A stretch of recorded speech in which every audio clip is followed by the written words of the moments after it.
Hi everyone, कैसे हो सारे। होप आप लोग जहाँ भी होंगे अच्छे होंगे। तो आज की इस वीडियो में हम लोग बात करने वाले हैं बाबा साहेब भीमराव अंबेडकर यूनिवर्सिटी लखनऊ के बारे में।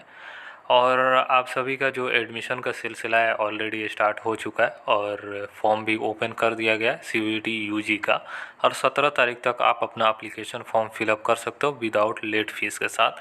अगर जिनको 17 तक मौका नहीं मिलेगा वो 17 के बाद आप लोग भी फिलअप कर सकते हो, पर आपको एक्स्ट्रा 500 रुपीज़ और देना पड़ेगा एज अ लेट फीस। ठीक है, तो कोशिश करो आप 17 से पहले आप फॉर्म फिलअप कर लो। तो हम लोग बात करने वाले हैं कि CUET UG का जो होगा सिलेक्शन कैसे होगा, आपका मेरिट कैसे बनेगी यूनिवर्सिटी की तरफ से, ये हम लोग बात करने वाले हैं वन बाय वन। सबसे पहली बात, अगर आपको सिलेक्शन के बारे में बात किया जाए तो सबसे पहला आपका सिलेक्शन जो होता है CUET UG का जो आपने एंट्रेंस दिया होगा उसी के बेसिस पे होता है। आपको क्या होता है कि यहाँ पे डोमेन सिलेक्ट करना पड़ता है, यानी पेपर देना पड़ता है जो भी यूनिवर्सिटी का रिक्वायरमेंट होगा। हर यूनिवर्सिटी का अलग अलग रिक्वायरमेंट रहता है, किसी में लैंग्वेज चाहिए प्लस डोमेन चाहिए, किसी में जनरल टेस्ट चाहिए। डिफरेंट डिफरेंट यूनिवर्सिटी का different different rules and regulation रहता है। तो अभी BBAU यूनिवर्सिटी के बारे में हम लोग बात कर रहे हैं। जाहिर सी बात है, यहाँ का आपका प्रोसीजर समझा देता है। सबसे पहली बात, आप ये सामने देख रहे हो, यहाँ पे आपको लैंग्वेजेस मैं जब बोलूँगा तो लैंग्वेजेस में ये आप 13 लैंग्वेजेस को आप कंसाइडर करना, जैसे असमीज़, बंगाली, इंग्लिश, गुजराती, हिंदी, कन्नड़ा, मलयालम, मराठी, पंजाबी, उड़िया, तमिल, तेलुगु एंड उर्दू। ठीक है, उसके बाद ये ध्यान रखिए जो भी आपने डोमेन दिया रहेगा क्लास 12th में जो पढ़े होंगे वही डोमेन आपने एग्जामिनेशन दिया होगा। ठीक है, उसके बाद आपका जनरल टेस्ट तो मतलब कोई भी दे सकता है। अगर क्लास 12th में, तो जाहिर सी बात है जनरल टेस्ट होता नहीं है, तो क्लास 12th तो आप अगर जो दिए होंगे, अगर जहाँ पे जनरल टेस्ट होगा वहाँ पे रिक्वायर्ड होगा ही होगा। ये ध्यान रखिए जो डोमेन होगा, जो डोमेन सब्जेक्ट होगा वही क्लास 12th में पढ़ा होना चाहिए। बाकी आप जनरल टेस्ट दिए हो तो आप एलिजिबल। तो डोमेन का जो भी सब्जेक्ट होगा, मैं जब सब्जेक्ट बताऊंगा तो आप समझ जाना कि डोमेन क्लास 12th का जो भी सब्जेक्ट आप पढ़े होंगे। अब हम लोग चलते हैं कोर्सेज वाइज, सभी कोर्सेज का हम लोग जान लेते हैं कि आपका सिलेक्शन कैसे होने वाला है। ठीक है, तो चलिए अब हम लोग वन बाय वन जानते हैं। अभी हम लोग बात कर लेते हैं मेन कैंपस का, फिर जो अमेठी वाला कैंपस है उनके बारे में भी हम लोग जानकारी ले लेंगे। तो पहला कोर्स है BSc MSc जो इंटीग्रेटेड है 5 ईयर का। इसमें क्या है कि आपको क्या रहता है कि आपको लैंग्वेज देना कंपलसरी है। तो जब जो मैंने 13 लैंग्वेजेस बताया उसमें से कोई एक लैंग्वेज का आप पेपर दिए रहोगे CUET में, ये ध्यान रखिए। उसके बाद डोमेन सब्जेक्ट रहेगा, जो भी डोमेन आपने क्लास 12th में पढ़ा होगा वही डोमेन आपको देना है। और लैंग्वेजेस भी क्लास 12th में जो पढ़े रहे होंगे वही आपको लैंग्वेज भी देना रहता है, ये ध्यान रखिएगा।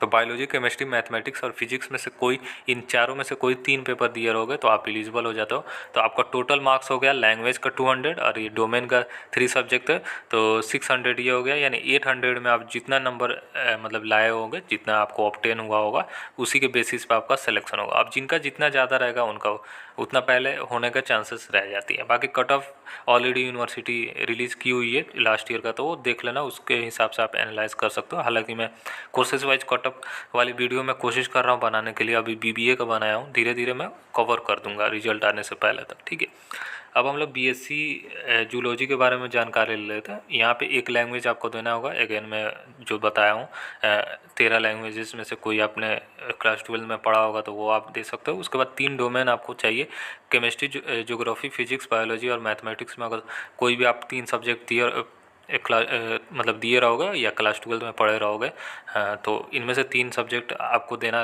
कंपलसरी है, तभी आप एलिजिबल हो जाते हो। टोटल 800 में आपका जितना आ जाए। BA पब्लिक एडमिनिस्ट्रेशन में एक लैंग्वेज चाहिए।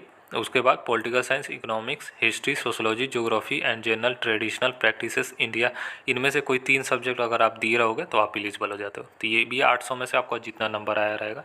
उसका BSc जो लाइफ साइंस है, जो उसमें एक लैंग्वेज आपको देना रहेगा और 3 बायो, केमिस्ट्री, फिजिक्स यानी PCB आपको मतलब तीनों देना पड़ेगा पेपर, तभी आप BSc लाइफ साइंस में एलिजिबल हो जाते हो। तो 800 में से आपका जितना आया रहेगा। VWOC में आपका क्या है कि आपको एक लैंग्वेज देना है, ठीक है, सिंपल, और जनरल टेस्ट दे दीजिएगा, आप एलिजिबल हो जाइएगा। यानी जनरल टेस्ट आपका 250 रहता है, यानी 250 नंबर का रहता है, और लैंग्वेज 200, यानी 450 में जो नंबर जितना नंबर आए आपका हो जाएगा। मेनली यहाँ पे 150 160 तक अगर आपका रहता है ना तो VWOC में आराम से हो जाता है। BCom ऑनर्स के बारे में बात कर लेते हैं। यहाँ पे भी एक लैंग्वेज जनरल टेस्ट दे दीजिएगा, यानी 450 में जितना रहेगा आप एलिजिबल हो जाओगे, मतलब 450 में आपका जितना नंबर आएगा उसी हिसाब से आपका मेरिट बनेगा।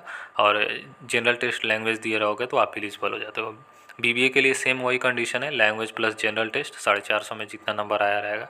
बीबीए एलएलबी में क्या है कि एक लैंग्वेज देना होगा, उसके बाद legal study, computer science, economics, geography, history, political science, इनमें से कोई 3 सब्जेक्ट अगर दिए रहोगे पेपर तो आप एलिजिबल हो जाते हो। तो वही 800 में आपको जितना नंबर आया होगा।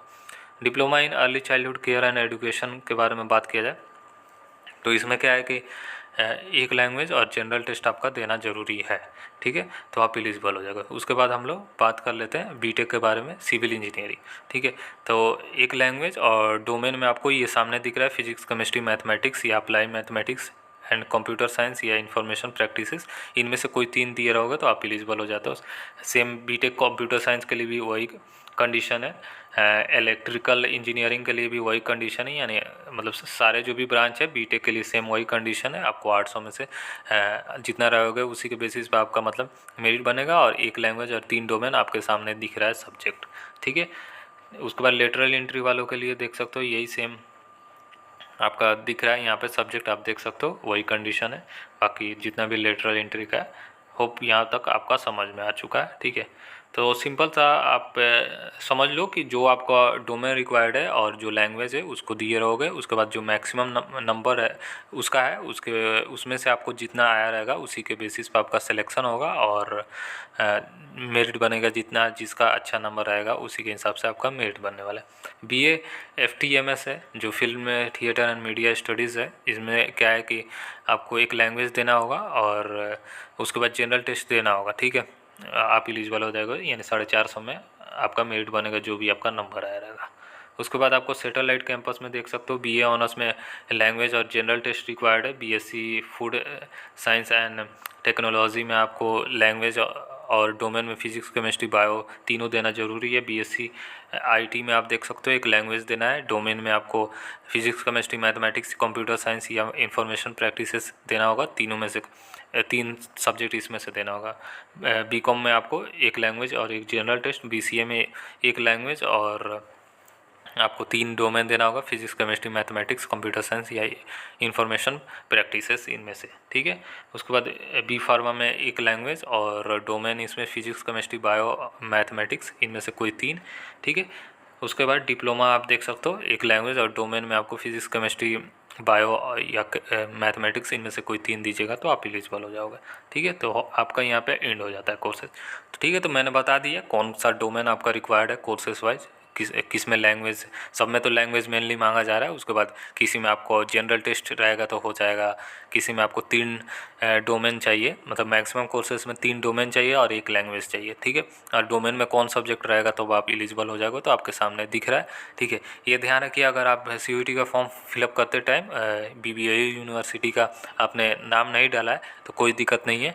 आप अगर डोमेन दिए रहोगे तो अगर डोमेन मैच कर जाता है कोर्सेज से तो आप एलिजिबल हो जाओगे। बस आप डोमेन देख लेना एडमिट कार्ड में कि हाँ ये डोमेन मैंने दिया है एंट्रेंस, उसी के बेसिस पे आपका मतलब आप फॉर्म भर देना, उसी के बेसिस पे आपका जो भी स्कोर आया रहेगा आपका मेरिट बनेगा। अब डिपेंड करता है कटअप पे, कितना कटअप जा रहा है, ठीक है। जिनका जितना अच्छा नंबर आया रहेगा उसी के बेसिस पे आपका सिलेक्शन हो जाएगा, ठीक है। तो चलिए यही था इन्फॉर्मेशन आपको देना था। जहाँ पे भी नहीं समझ में आया आप हमसे ज़रूर बता सकते हो।